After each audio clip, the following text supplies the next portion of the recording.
Voy a hablarles de los valores, o voy a hablaros de los valores humanos en las empresas. Las empresas no tienen valores humanos, los tienen las personas que trabajan en las empresas. Y de eso es lo que voy a hablar. Estas palabras son del publicista y comunicador Louis Bassat, en la introducción de una conferencia que dio hace poco en un congreso, en noviembre de 2022. Y la verdad es que tienen mucho que ver con este tema de que hablamos hoy del episodio 110 de Todo Deja Marca, que he titulado, sin despeinarme mucho, Las empresas no tienen valores humanos.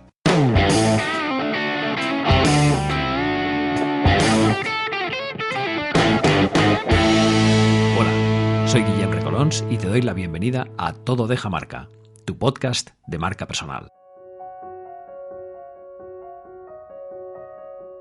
Y por si es tu primera vez, te cuento que este podcast trata de marca personal, de su proceso de gestión, lo que conocemos como personal branding, de relato personal, comunicación personal, propuesta de valor y todo lo que nos ayude a conocernos mejor, diseñar nuestra estrategia y nuestro plan de visibilidad. Cierto, las empresas no tienen valores humanos. Así empieza el discurso del gran comunicador Louis Bassat en una charla que dio en un congreso reciente y que oirás de aquí un ratito. Son 30 minutos de gran valor. Bien, ¿por qué las empresas no tienen valores humanos? La respuesta es sencilla, y Bassat ahí es rotundo. Las empresas no tienen valores humanos, los tienen las personas que trabajan en las empresas. Varias veces en este blog me he referido a las realidades imaginadas, de las que trata Yuval Noah Harari en su libro Sapiens. Se refiere a la idea de que el hombre ha creado una serie de conceptos para organizarse mejor, como puede ser el dinero, la política, las empresas, las marcas. En pocas palabras, la empresa es una entidad abstracta que representa a las personas. Por eso no puede tener valores humanos.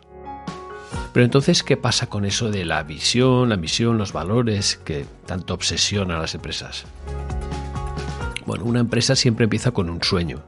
Esto es así, el sueño de una o de varias personas. Por ejemplo, Bill Gates y Paul Allen con Microsoft, Steve Jobs y Steve Wozniak y Ronald Wayne con Apple, etc. Así que juntos definen los principios de la marca, de la compañía, pero sobre todo de la marca.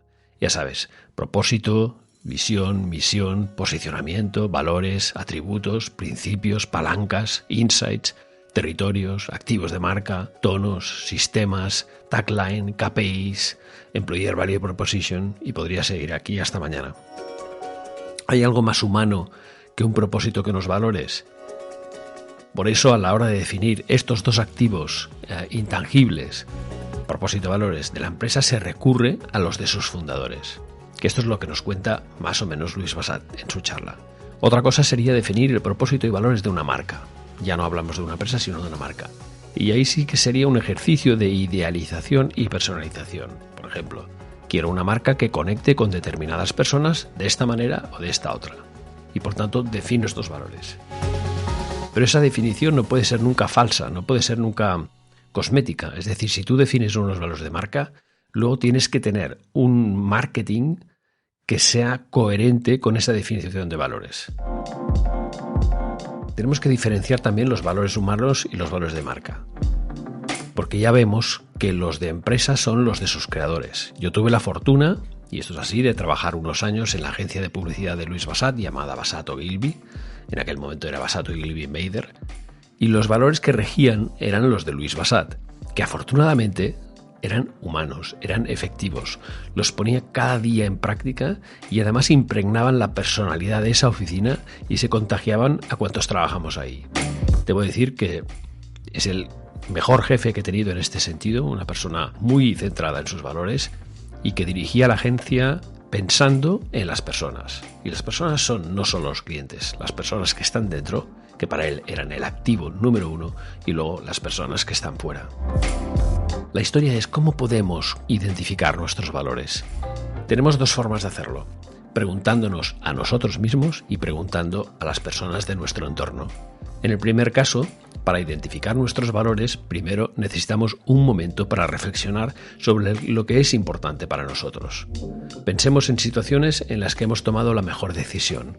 Hagámonos preguntas sobre qué es lo que nos motiva en la vida, qué nos hace sentir satisfechos o qué es lo que consideramos que vale la pena. En el segundo caso, se trata de pedir feedback. En las notas del podcast te dejo un artículo que redacté junto a Noemí Vico, Diagnóstico de marca personal 1, pedir feedback externo, muy extenso, que la verdad es que introduce de qué manera podemos solicitar feedback. Y puedes enriquecer el ejercicio anterior de autorreflexión sencillamente pidiendo a tus círculos cercanos que te ayuden a definir tus principales valores humanos. Es muy efectivo. Pongamos que ya tienes claros tus valores. Perfecto. ¿Y ahora qué? Pues bueno, una vez que hayas identificado tus valores, puedes usarlos como guía para tomar decisiones y alinear tu comportamiento con lo que es fundamental para ti. Y muy importante, tus valores también deberían poder alinearse sin problema con el proyecto y las personas con las que trabajas. Cuando actúes contra tus valores, te sentirás mal. Por eso es importante utilizarlos como guía. Muchas personas marchan de las empresas por un conflicto de valores, porque les obligan a hacer cosas que van en contra de sus valores humanos, lo que conocemos ya como contravalores.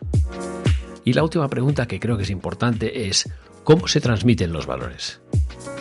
Se transmiten mejor a través del ejemplo y de nuestros actos que no del sentimiento o de nuestras palabras. Esto es así, porque el comportamiento de cada persona refleja sus valores. En menor medida, otro modo de transmitir los valores es a través de la comunicación verbal, a través de conversaciones, discursos, charlas. En términos de marca personal, nuestros valores los podemos transmitir, y lo he comentado alguna vez, a través de nuestros hobbies, nuestras pasiones. También adjuntaré en las notas del episodio el artículo Aficiones y valores, qué relación tienen, donde verás la afinidad que hay entre una cosa y la otra. Y siguiendo con la marca personal, la otra manera excelente que tenemos de transmitir nuestros valores es con testimonios, públicos o privados, de personas que nos conocen. Solo tienes que pedirlos. Para saber lo afortunados que fuimos quienes trabajamos en aquella época con Luis Bassat, yo trabajé en la época olímpica que fue maravillosa, olímpica de Barcelona, quiero decir, en los años principios de los 90. Aquí te dejo la charla, ahora te adjunto la charla que dio sobre valores humanos el pasado noviembre de 2022 en el Talent Knowledge Congress que organiza un gran tipo llamado Blue Recolons. Esta charla además sigue las ideas plasmadas en su libro Sueña como Luther King, habla como Obama, manda sin mandar y sé tú mismo, de Plataforma Editorial 2019, que escribió el propio Luis Bassat y que es una pequeña joya de marca personal que te recomiendo leer. Así que ahí te dejo con la charla. Voy a hablaros de los valores humanos en las empresas. Las empresas no tienen valores humanos, los tienen las personas que trabajan en las empresas. Y de eso es lo que voy a hablar. Pero primero querría comentar que cuando me asocié a Ogilvy, la empresa donde estuvo Guillermo Recolons conmigo un tiempo, cuando me asocié a ellos en el año 1975, David Ogilvy me mandó unas muñecas rusas. Las fui abriendo y dentro de la pequeña había un pequeño texto que decía: querido Luis, bienvenido a Ogilvy. Si te rodeas de personas más pequeñas que tú, acabarás siendo un enano. Si te rodeas de personas más grandes que tú, acabarás siendo un gigante. Y esto he tratado de seguirlo toda mi vida. Puedo decir que he entrevistado a más de 2.000 personas en mi vida y he tratado de rodearme siempre de personas más grandes que yo, por lo menos en alguna cosa más grandes que yo. Y creo que lo he conseguido. Cuando en estas entrevistas las personas me hablaban de sí mismas, de sus éxitos profesionales, yo les escuchaba relativamente poco. Todo el que viene a entrevistarse quiere explicarte lo mucho que sabe, lo mucho que ha estudiado, la experiencia que tiene. En cambio, cuando alguien me hablaba de sus valores, ¡pum!, yo automáticamente prestaba inmediatamente atención. Porque, como digo, a veces los valores hay que traerlos puestos. La profesión se puede aprender, pero los valores hay que llevarlos puestos a las empresas. El primero de ellos, en una agencia de publicidad, es la capacidad de comunicación, capacidad de comunicarte con los demás. Yo recuerdo que Miguel Gila, con quien trabajé muchos años haciendo una campaña de publicidad histórica, la campaña de las hojas de afeitar Filomatic, que alguno de aquí a lo mejor recuerda, cuando yo le preguntaba: Miguel, ¿cómo es que tienes tanto éxito con las audiencias? Porque cuando estás en un teatro y miras a la audiencia, has de pensar como el más inteligente de la audiencia, pero has de hablar para que te entienda el más tonto. Y así hacía él sus monólogos. Hablaba de una forma casi como el tonto del pueblo, que explicaba cosas con un sentido del humor absolutamente espectacular. El segundo valor que yo valoro enormemente es el de la voluntad.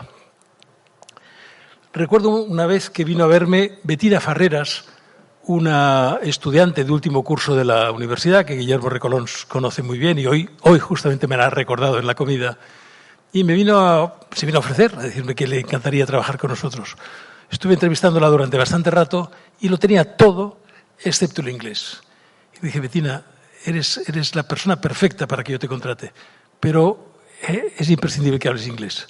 Si te vas un año a Estados Unidos o a Inglaterra y vuelves con un buen nivel de inglés, yo te contrato ya, ahora. Y ese estuvo un año fuera, casi un año fuera, volvió con un muy buen inglés, la contraté. Bueno, Bettina llegó a vicepresidenta de la empresa y hubiera podido ser presidenta si tal vez el tiempo lo hubiera permitido. Hay un segundo caso en mi agencia de publicidad que quisiera recordar. Conocí a Jorge Villena, un director creativo, en una mesa redonda. Y recuerdo que me impresionó, me gustó muchísimo lo que él decía, cómo lo decía, yo no le conocía de nada. Y al acabar la mesa redonda me acompañó a mi casa, andando, y yo luego le acompañé a la suya, y luego él me volvió a acompañar a la mía. Es decir, estuvimos más o menos 3 horas hablando. Y le ofrecí que viniera a trabajar conmigo. Y me dijo, no puedo, Luis. Digo, ¿por qué? Dice, porque le debo lealtad a la empresa donde estoy. Me han contratado para hacer un trabajo, aún no lo he hecho y no me puedo marchar. Por lealtad a mi compromiso no me puedo marchar. Pero si dentro de un año me necesitas o me sigues necesitando, yo iré a trabajar contigo seguro. Y le esperé un año. Y al cabo de un año fue el director creativo de mi agencia. Es decir, ¿por qué le contraté? ¿Por el talento que tenía como director creativo? Sí, pero sobre todo porque me demostró tener un valor humano impresionante, cuál es el de la lealtad. La amabilidad. En todo trabajo es imprescindible tener este valor humano. Este valor humano que te permite sonreír cuando conviene. Yo imprimí un cartelito que puse en todas las mesas de mi despacho, que era este. Sonríe, es contagioso. Y todas las mesas de despacho tenían este letrerito. Y cuando la gente iba a ver a alguien a una mesa determinada y veía el letrerito, no tenía más remedio que sonreír y recibía a sí mismo una sonrisa. Bueno, en Ogilvy les gustó la idea y lo hicieron en inglés y en casi todos los idiomas del mundo. Hasta el extremo de que una vez, en un viaje que tuve que hacer a Bombay, a la India, vi el letrerito escrito en unas letras imposibles de leer para mí y me quedé mirando a la recepcionista y le dije, ¿a que aquí pone sonría, es contagioso? Me dijo, sí, ¿sabe usted hindi? Dije, no, pero sé perfectamente lo que pone este letrerito. En el mundo de la comunicación y en casi todos los mundos empresariales es más importante saber escuchar que saber hablar. Vinieron a verme hace muchos años los 2 directores internacionales de Adidas y vinieron a preguntarme o a pedirme que yo les explicara cómo era mi empresa para ver si les convenía trabajar conmigo o no. Y estuvimos 3 horas, bueno, yo escuchando y ellos hablando, explicándome lo que era Adidas, contándome con un entusiasmo brutal que Adidas pensaba instalarse en España y que quería una agencia de publicidad que le ayudara. Yo no estuve más que escuchando. La primera pregunta que me hicieron fue, ¿sabes lo que es Adidas? Y dije, no, debe ser una compañía aérea del este de Europa porque veo gente que baja de los aviones con unas bolsitas que pone Adidas, o a lo mejor es un club deportivo también del este de Europa. Dijo, no, es una empresa que fabrica productos deportivos de todo tipo, pelotas, bolsas, zapatillas deportivas, botas de fútbol. Bueno, estuve escuchándoles 3 horas y al irse me dijeron, bueno, la cuenta es tuya. No sabían nada de mi agencia. Lo único que les impactó es que yo fui capaz de escucharles durante 3 horas. Y escuchar no es solo estar callado, es mostrar interés por las opiniones ajenas, es tomar notas de lo que dice la otra persona y, sobre todo, es hacer las preguntas adecuadas. Dentro de los valores humanos hay otro que yo aprecio enormemente, que es la proactividad. Yo tenía una secretaria que se llamaba Monse, que cuando le decía, Monse, ¿tendrías que hacer esto? Casi siempre le contestaba, ya está hecho. Es decir, no esperaba que yo le indicara qué había que hacer, ella sabía las cosas que teníamos pendientes y normalmente las hacía antes de que yo se las pidiera. Y por esto fue una secretaria absolutamente extraordinaria durante los 30 años que trabajó conmigo. El otro valor que para mí es fundamental es el del ejemplo. En la milicia, en las guerras, hay 2 tipos de capitanes, o de alféreces, o de coroneles. El que dice avanzad, o el que dice seguidme? ¿Con cuál creéis que van más los soldados? Con el que dice seguidme. El que dice avanzad, a lo mejor se queda él en la retaguardia y deja a los otros que se vayan a sacrificar. El que dice seguidme se pone por delante, da el ejemplo.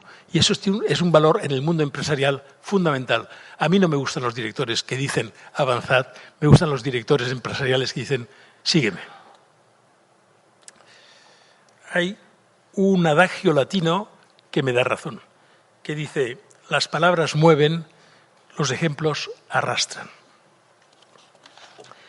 En una ocasión vino a verme José Luis Pérez Torres, el director general de los seguros Banco Vitalicio. Era un 28 de julio y dijo: vengo a verte porque mi agencia de publicidad me ha dejado colgado. Me ha presentado una campaña de publicidad que no me gusta nada, les he dicho que no, que han de hacer otra, y me dicen, bueno, pues ya la haremos en septiembre. Y yo he de salir el 1 de septiembre en televisión.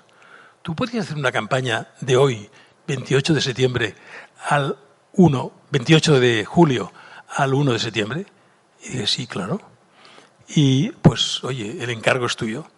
Se fue, llamé a los creativos de la agencia y les dije, yo me voy a quedar trabajando este mes de agosto en una campaña para los seguros Banco Vitalicio. ¿Hay algún voluntario que se quiera quedar conmigo? Y todos, sin excepción, todos los creativos me dijeron yo. Entonces yo escogí a los que no tenían familia, los que no tenían hijos, los que no tenían vacaciones ya concertadas, y les dije, pues estupendo, me quedo con vosotros, vosotros os podéis ir de vacaciones y vosotros ya las haréis en septiembre, las vacaciones. Y gracias por quedaros. Si yo les hubiera dicho, ¿quiénes de vosotros os queréis quedar mientras yo me voy de vacaciones? Probablemente nadie hubiera levantado la mano. El ejemplo, creedme que el ejemplo vale mucho más que las palabras o incluso que cualquier tipo de motivación. Dentro de las empresas y más de las multinacionales hay un valor del que mucha gente carece y es la austeridad o la modestia. Cuando uno está haciendo gastos para la empresa no le importa y muchas veces da la tarjeta de crédito y paga las cosas a veces innecesariamente. Y yo creo que este es un valor humano muy importante, la modestia y la austeridad. No el ahorro necesariamente, si hay que comprar una cosa que vale una fortuna y es necesaria, se compra. Pero el despilfarro, la falta de modestia, la falta de austeridad, para mí es terrible. A mí me encanta cuando oigo a un motorista como Marc Márquez decir: hemos salido esta mañana con ganas de ganar la carrera y hemos sufrido un poco en las primeras vueltas, pero luego nos hemos podido recuperar. Y va él solo en la moto. ¿Por qué dice hemos? ¿Por qué lo dice en plural? Porque habla del equipo. Él siente que es parte de un equipo, de los que están en los boxes y de él. Él hace una función, pero hay otros que hacen otras funciones. Es decir, es mucho mejor en la vida siempre decir nosotros que decir yo. Yo jamás he ganado 400 premios publicitarios en mi vida. Siempre digo hemos ganado, porque es verdad. Los premios no los he ganado yo solo, los hemos ganado el equipo creativo con el que yo he trabajado en cada momento. El siguiente valor es la disciplina. No se consiguen cosas sin una mínima disciplina. Yo hago ejercicios todas las mañanas, lo comentábamos mientras veníamos hacia aquí. Y me hablaban del pilates y de estas cosas. Yo hago estiramientos, simplemente. Y hago entre 15 minutos y media hora todos los días de estiramientos. Creo que a mi edad es imprescindible. Pero creedme que hay algún día que me gustaría quedarme en la cama. Esta mañana, por ejemplo, me levanté a las 6:30 porque tenía una rueda de prensa muy a primera hora, a las 9 en el Museo Marés, donde mañana inauguramos una exposición de arte contemporáneo, y a las 6:30 me daba una pereza brutal levantarme y hacer los estiramientos. Y bueno, pues por disciplina lo he hecho. No he hecho la media hora, he hecho un cuarto de hora solo, pero ha bastado para poderme luego duchar y ya empezar el día con una cierta energía. En la vida, creo yo, mi experiencia por lo menos me dice que hay que saber adaptarse a las circunstancias. Yo tenía un director de medios, Jesús Muñoz, que era excelente. Era uno de los hombres que más sabía de medios en España. Sabía perfectamente a qué diario había que anunciarse en cada autonomía o en cada ciudad. Sabía qué canales de televisión eran los que tenían más audiencia en un momento o en otro. Era un genio de los medios. Y yo, cuando gané la cuenta de Adidas, tuve que ir a rodar el spot a los Estados Unidos. Buscaba corredores aquí en España, actores, mejor dicho, que supieran correr, y solo encontramos 4 bastante flojitos. Y se nos ocurrió hacer una selección, en nuestro idioma se llama un casting, de actores en Hollywood, a través de nuestra agencia Ogilvy allá, y me presentaron 80 vídeos de 80 actores que corrían maravillosamente. Uno batía el récord de España de los 100 metros libres, otro era candidato a ir a los Juegos Olímpicos. Es decir, y eran actores que además sabían correr muy bien. Y decidimos ir a rodar a Washington. Yo hasta entonces hacía de todo en la agencia, hacía de creativo, hacía de productor de televisión, pero pensé, me hace falta un productor de televisión, alguien que entienda el mundo del cine, el mundo de la música. Y pensé, Jesús, que es el director de medios, siempre que hablamos sabe más de música que yo, sabe más de cine que yo, ha visto más películas que yo, y le ofrecí ser también el director de producción de la agencia. Y se convirtió en uno de los mejores directores de producción de España. Tuvo que dejar, obviamente, parte del trabajo de los medios, y así lo hizo. ¿Por qué? Porque supo adaptarse a las circunstancias, supo cambiar a un tipo de trabajo que no le era cómodo al principio, porque no sabía tanto como de medios, pero que se adaptó perfectamente bien. El siguiente valor del que os quiero hablar, y voy un poco deprisa porque mi tiempo es limitado, es la resiliencia, que es más que la resistencia. Churchill dijo, el éxito es ir de fracaso en fracaso sin perder el entusiasmo. Al abrir mi agencia de publicidad, en los 5 primeros años, tuve 5 suspensiones de pagos que se llevaron todos los beneficios. Cada año un cliente, uno, hacía suspensión de pagos y, bueno, pues se nos llevaba todos los beneficios. ¿Por qué? Los medios me vinieron a ver en la primera suspensión de pagos y me dijeron, bueno, podíamos hacerte una quita para que nos pagues una parte, ya nos hacemos cargo de que tu cliente ha hecho suspensión de pagos. Y dije, no es culpa vuestra. Yo me he comprometido con vosotros a pagaros, yo os pagaré. No os preocupéis que yo os pagaré. Y pagué, aunque mi cliente no me pagó a mí. Y corrió la voz de que Basat paga. Es decir, en el mundo de la publicidad esto es fundamental. Basat paga. Esta es la frase que a mí más me gustaba oír, porque cuando empezaron los medios de publicidad a pedir avales a las agencias de publicidad, a mí jamás me lo pidieron, excepto en televisión, que era mandatorio, ¿no? Era obligatorio. En los demás medios todos sabían que yo, pasara lo que pasara, les iba a pagar. Pues bien, cada año un cliente se me llevaba todos los beneficios y se nos hacía suspensión de pagos. Bueno, ¿qué hice? Ir, como decía Churchill, de fracaso en fracaso y no perdí el entusiasmo hasta que, por fin, el 6º año, ya ningún cliente hizo suspensión de pagos y por fin pude tener unos ciertos beneficios. La ambición. Hay veces que las personas piensan que la ambición es un descalificativo, una persona con ambición. Yo creo que es positivo, que tener ambición es fundamental. Guillermo Recolons tuvo ambición en su momento en la agencia para abrir su propio negocio, su propia empresa. Y tuvo la ambición y hoy ha llegado a ser lo que es en este momento. A mí me admira la gente que tiene ambición. Y en mi agencia de publicidad Guillermo no ha sido el caso único. Ha habido otras personas. Conrado Llorens tuvo la ambición de abrir él su propia empresa de diseño de marcas y se ha convertido en uno de los talentos más grandes de este país en el diseño de marcas. O Pere Guardiola, que era un director de cuentas muy bueno y que hoy es el director general de La Vanguardia. Es decir, nunca me ha preocupado que se me fuera alguien si era para mejorar, si era para hacer algo que ya no podía hacer en mi agencia de publicidad. Yo soy una persona ordenada y a veces he pensado que cómo se puede ser creativo y ordenado al mismo tiempo, cuando la creatividad es desordenar ideas en tu cabeza. Hasta un día que fui a visitar a un diseñador gráfico excepcional que se llamaba Carlos Rolando, que tenía un socio alemán, Frank Memelsdorf. Llegué a su despacho y Carlos Rolando tenía un orden impecable en su mesa. Y Frank Memelsdorf tenía, el alemán, todos los papeles revueltos por encima de su mesa. Y me quedé mirando y le dije, Frank, ¿cómo es posible que tú, que eres un hombre con orden en tu cabeza, tienes la mesa tan desordenada? Dice, precisamente por eso, porque el orden lo tengo aquí, no necesito tener además orden en mi mesa. Y Carlos Rolando me dijo lo contrario, me dijo, no, yo estoy todo el día desordenando ideas en mi cabeza, pero si tuviera desorden en mi mesa sería un caos. Yo necesito tener las ideas para poder desordenar mi cabeza, todas bien puestecitas en mi mesa, los papeles bien ordenados en mi mesa. Y a mí me pasa igual. Yo he escrito 7 libros, 8, el 8º no está publicado todavía saldrá creo que en enero. Y para escribir un libro, primero tengo que haber acabado todas las demás cosas que tengo pendientes. Tengo una agenda con cosas pendientes. No soy capaz de empezar a escribir un libro si tengo cosas que me requieren, que están pendientes. Por lo tanto, siempre que empiezo a escribir un libro, intento por lo menos acabar todo lo que tengo pendiente y entonces sí, ya me concentro y escribo el libro. Aunque después siga haciendo otras cosas, porque no puedes escribir 10 o 12 horas diarias. La memoria. Hay personas que tenemos memoria o que tienen memoria y hay personas que no la tienen. Yo la tengo para los números. Yo me acuerdo muy fácilmente de los números. Cuando teníamos que marcar el número, yo me acordaba de prácticamente todos los números de la gente a la que yo tenía que llamar de memoria. Y en cambio no me acuerdo muchas veces de los nombres. Me acuerdo de la cara de la persona, pero a veces me olvido del nombre. Una vez llamé por teléfono a la empresa Netol, que acabó siendo cliente mío, y pregunté por el señor Camps, y la telefonista me dijo, un momento, ¿de parte de quién? Dije, de Luis Bassat. Se puso el señor Camps, hablamos, y al cabo de 6 meses volví a llamar otra vez. Y Pilar Mestre, esta telefonista, yo dije, el señor Camps, por favor, me dice, un momento, señor Bassat. Me quedé de piedra. Se acordaba de mí, me había oído, no visto, me había oído una sola vez en su vida y se acordaba de mi nombre.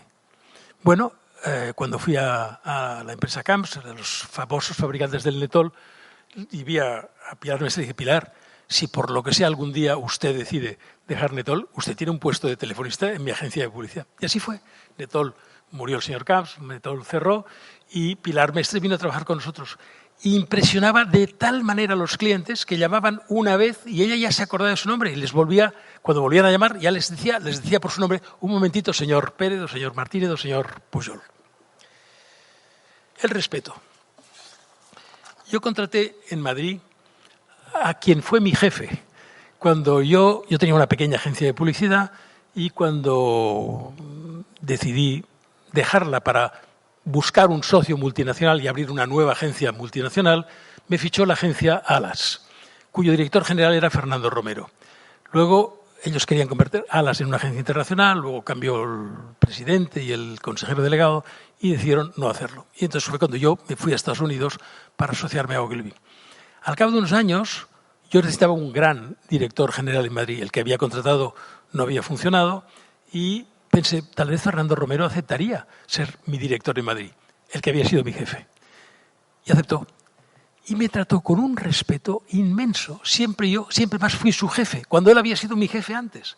Yo tengo por él un respeto inmenso y él tuvo por mí un respeto inmenso. Es decir, el respeto mutuo, no importa en dónde estés, si arriba o abajo, es fundamental en el mundo de las empresas.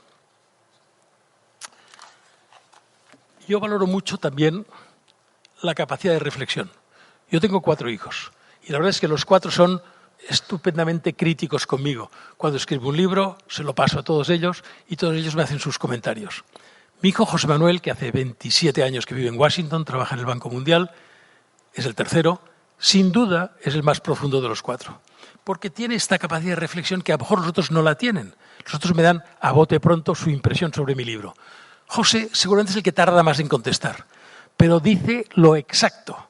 Cuando escribí el libro Confesiones personales de un publicitario, todos me dijeron, está bien, me gusta mucho, algún comentario negativo de alguna cosa que luego quité.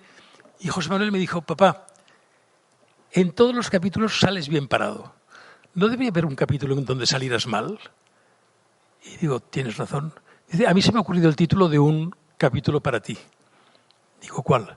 Confesiones, porque cada capítulo se titulaba confesiones de un padre, confesiones de un abuelo, confesiones de un publicitario. Él me dijo, yo escribí un artículo que dijera confesiones de un peso pesado. Porque es verdad que en la lucha contra el peso iba perdiendo y llevaba muchos años perdiendo la batalla contra la obesidad, ¿no? Y escribí un artículo que empezaba diciendo, he perdido más de 1000 kilos en mi vida. Y era verdad, había perdido más de 1000 kilos en mi vida. Evidentemente había ganado 1014. Es decir, a lo largo de los años había hecho régimen, se puede decir que 2 veces por año en mi vida. Llegué a hacer 21 ayunos de 21 días cada uno en años sucesivos y ni así. Por fin ahora parece que la cosa sea, con la edad, supongo que la cosa sea normalizada. La educación. En el mundo empresarial, a veces, la educación se pone en segundo lugar. Y yo pienso que la educación no es un enemigo de los negocios. Hay gente bien educada y hay gente mal educada. Bueno, pues la educación para mí es fundamental en cada una de las relaciones, sobre todo la de un jefe con sus colaboradores. La serenidad. En mi mundo hay una tensión brutal siempre. Guillermo se acordará de esas noches que pasábamos de sufrimiento porque no salía la campaña y que hay que estar hasta las tantas de la madrugada. Pero hay que mantener la serenidad. Ya lo dijo Horacio. Acuérdate de mantener la mente serena en los acontecimientos graves. Y yo he tenido muchos acontecimientos graves en mi vida, muchísimos. Y afortunadamente he podido mantener la serenidad. La elegancia tampoco está reñida con la empresa. Yo tuve una secretaria filipina, Tata Cardona, que era una mujer elegantísima. Venía al despacho con tacones altos, vestida elegantemente. A lo mejor no se gastaba mucho dinero, pero tenía una elegancia natural enorme. Bueno, no sabéis qué éxito tenía Tata Cardona con los americanos con los que nos reuníamos con frecuencia. Llegaban al despacho y se encontraban una señorita que hablaba perfecto inglés, de una elegancia tremenda, que era capaz de llevarlos a un museo en Barcelona o de acompañarlos a hacer una visita turística por la ciudad. Eso era un valor también para ella. La autenticidad. No hay nada mejor que te digan la verdad, de forma auténtica. Mi mujer me la dice. Mi mujer, cuando cree que algo hago mal, me lo dice. Y yo se lo agradezco infinitamente. Es decir, la confianza es tal entre mi mujer y yo que somos capaces, sin enfadarnos, de decirnos mutuamente qué es lo que hemos hecho mal, para intentar que la próxima vez no lo hagamos así. La autenticidad es fantástica. Cuando te dicen, bueno, para venderle una campaña a un cliente tienes que engañarle un poquito, ¿no? No se puede engañar a la gente. La mentira es el enemigo mayor en el mundo de las empresas. ¿Por qué razón? Porque tú puedes engañar una vez a alguien, pero no puedes engañar siempre a todo el mundo. Y más vale tener la sinceridad de decir la verdad de las cosas que inventártelas. En una ocasión fui a ver a Alfredo Sáez, que era el presidente de Banca Catalana aquí en Barcelona, luego fue vicepresidente del Santander en Madrid, y llegué 10 minutos tarde. Él estaba reunido con todo su equipo de directores y al entrar yo en la sala me excusó y me dijo, es que hoy el tráfico estaba fatal. Y dije, no, Alfredo, no, es que yo he salido tarde del despacho. Y dice Alfredo a todos sus directores, ¿veis lo que me gusta de Luis Bassat? No te miente ni para poner una excusa del tráfico. Y es verdad, ¿para qué poner una excusa del tráfico? ¿No es mejor decir, he salido tarde, perdona, he salido tarde? ¿No es mucho mejor, no es mucho más creíble? ¿No te hace más creíble lo que le vas a decir a continuación? La vitalidad. Se puede trabajar muchas horas diarias, pero hay que mantener la vitalidad hasta el final del día. Yo tengo un hijo, mi hijo pequeño, que es médico. Es médico pediatra y epidemiólogo. A lo mejor lo habéis visto alguna vez por televisión, porque durante la pandemia estaba en todas las televisiones del país, y en la BBC, y en la NBC, y en Euronews. Y hace 2 semanas se fue a dar unas conferencias a Canadá, Estados Unidos, Brasil, Argentina y Sudáfrica. Y volvió a Barcelona. 10 días en 5 países tan lejanos como el Canadá y Sudáfrica. Bueno, este chico tiene una vitalidad que yo ya no tengo, evidentemente. No tengo 40 años como tiene él, yo tengo 81. Pero esa vitalidad hay que intentar mantenerla hasta el fin de tus días, si puedes. Y hay que hacer el deporte suficiente o la práctica suficiente para mantener esa vitalidad. Voy acabando. La empatía, que no es lo mismo que la simpatía. La simpatía, cuando vas a un entierro, es llorar con la persona, con la viuda del difunto. La empatía no. La empatía es saber cómo siente la otra persona, pero mantener la serenidad para poderle ayudar en esas circunstancias. Si tú te pones a llorar con la persona que está llorando, difícilmente la vas a poder ayudar. Si tú tienes, en vez de simpatía, empatía, si tú eres capaz de sentir, de saber lo que está sufriendo, tú vas a poderle ayudar muchísimo más. Igual que el altruismo. En el mundo de los negocios, cada uno piensa por sí. Cada uno piensa en su negocio. Y hay que pensar en el negocio de los dos. Hay que pensar altruistamente si eso es buen negocio para la otra persona. Solo es buen negocio solo es buen negocio cuando es buen negocio para las dos partes. La dignidad es otro valor que yo aprecio enormemente. Yo tenía un cliente que se llamaba Prenatal, cuya directora comercial era una señora mayor. Acaba de morir con casi 100 años. Y esta señora, a sus 70 años, delante de chiquitas jóvenes de las tiendas de prenatal, mantenía una dignidad gigantesca.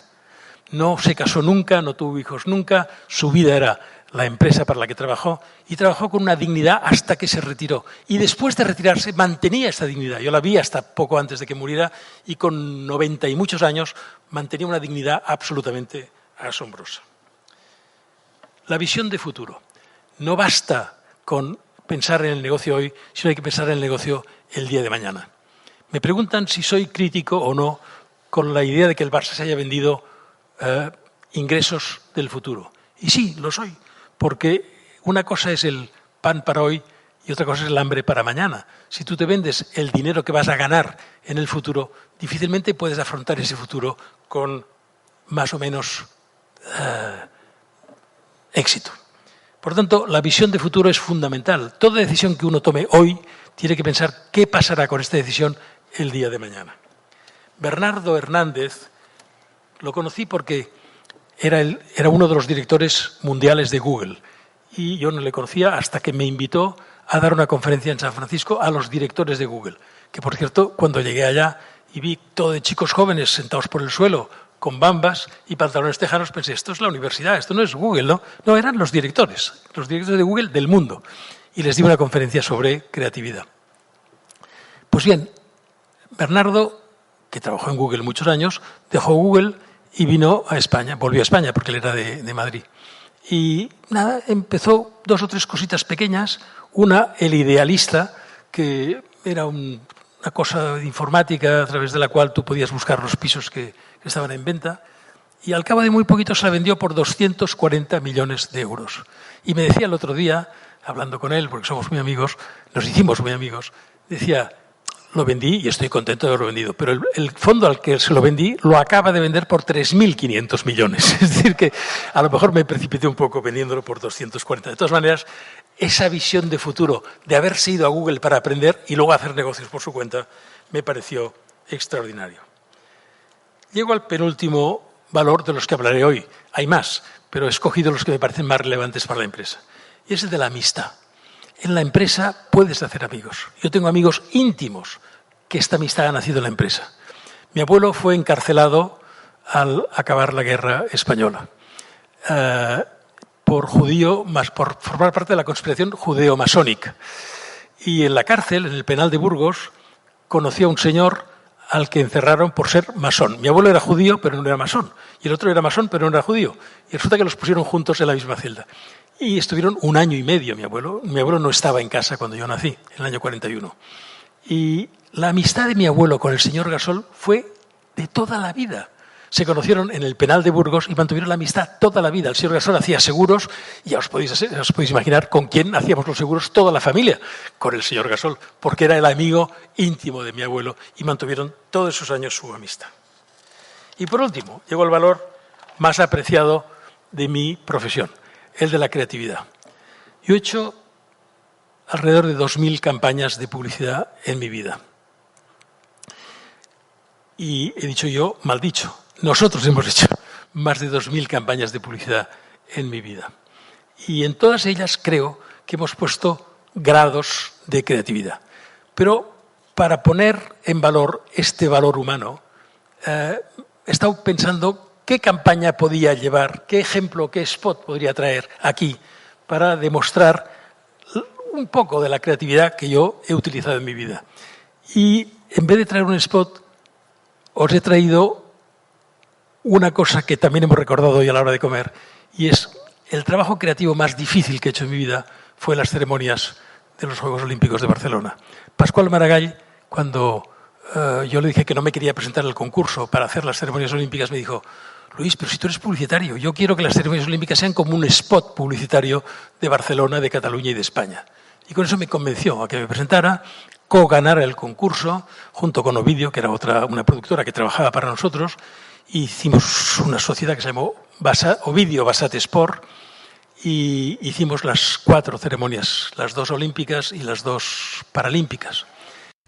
En este momento Luis Basat muestra un resumen de lo que fueron las ceremonias de inauguración y clausura de los Juegos Olímpicos. Aquí no tiene mucho sentido ponerlo y la verdad es que se lleva una gran ovación del público. Muchas gracias.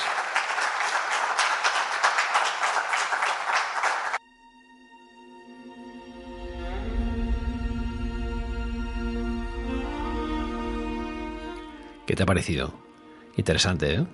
Un gran líder y se ve cómo se forja y cómo trabaja con los demás y cómo integra sus valores en una organización. Me ha parecido una charla muy interesante. Bueno, si has tenido la paciencia de llegar hasta aquí, que espero que sí, aquí tengo 4 recomendaciones para esta semana. Empiezo con Celestino Martínez porque en su episodio 67 de Actualiza Retail nos habla de las tendencias 2023 para la actualización del comercio local. Un trabajo ingente que hace cada año y continúa el de los anteriores. Está muy bien. Luego, los chicos del podcast Mindfax Esguinces Mentales nos dan su versión interesante y divertida del tema de actualidad ¿El núcleo de la Tierra gira al revés? Desde Presentástico, Carlas Caño y su invitado Carlas González Murillo exploran las posibilidades que ofrecen las últimas herramientas de inteligencia artificial para crear mejores presentaciones. Esto está muy de moda ahora, ¿eh? Y acabo con un video podcast, el de Café con Talento, de Juan Martínez de Salinas y Noelia Bermúdez, en que nos invitaron a Andrés Pérez Ortega y a mí para hablar de networking. Divertido, por lo menos, y también, edificante. Dejo enlace también en las notas del episodio. Y bien, espero que te haya sido útil este episodio 110 de Todo Deja Marca, algo más largo de lo habitual, dedicado a los valores, que ha incluido una conferencia del gran comunicador Luis Bassat y en el que también te he recomendado 4 episodios de otros podcasts. Si te ha gustado, no olvides compartirlo. Y si quieres saber más sobre marca personal, te invito a visitar la web guillemrecolons.com, donde encontrarás un blog con 15 años de contenidos, libros, cursos y recomendaciones. Te espero la semana que viene y entre tanto te envío un fuerte abrazo.